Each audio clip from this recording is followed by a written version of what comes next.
Hello. Today we're going to be expanding our conversation on manual exposure and reading histograms by me telling you why you should not try to shoot the image that you actually want. Let's go.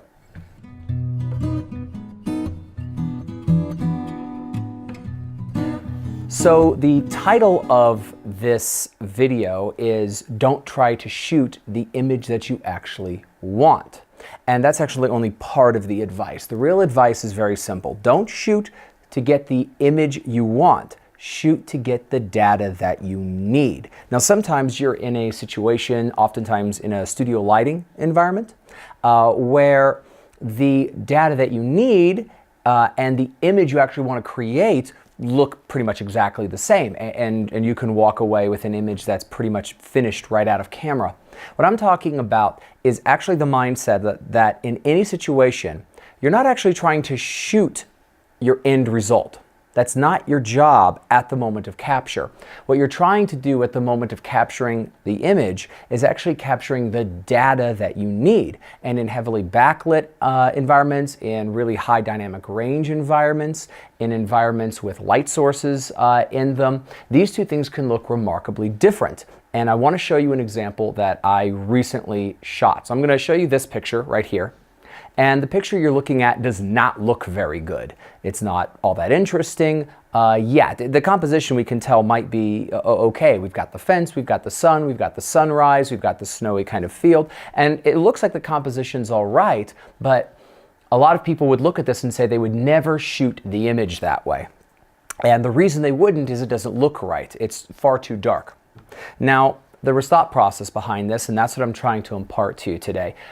That was the image. Now I want to show you the histogram.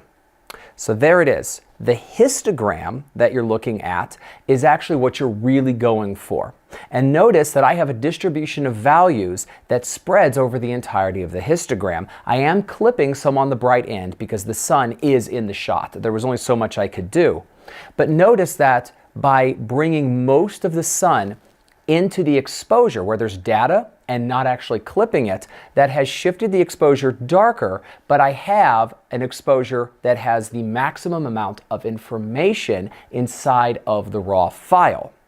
Now, when you shoot this way, you're intentionally shooting an image that does not look correct on the screen. But that's okay, because what you're really trying to do is maximize the data in the histogram that has information inside of it. And if you need some help learning to read a histogram, of course, I've got a video on that. So now I want to tell you what I did with this image.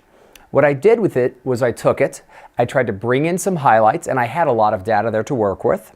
And then I brought up the shadows, brought up the exposure, brought up the contrast, and then I added some warmth. The white balance in the image that you were looking at was sunlight for the white balance, and of course it was dawn, so there was a lot of cool tones, and I wanted to impart some warmth from that sunrise.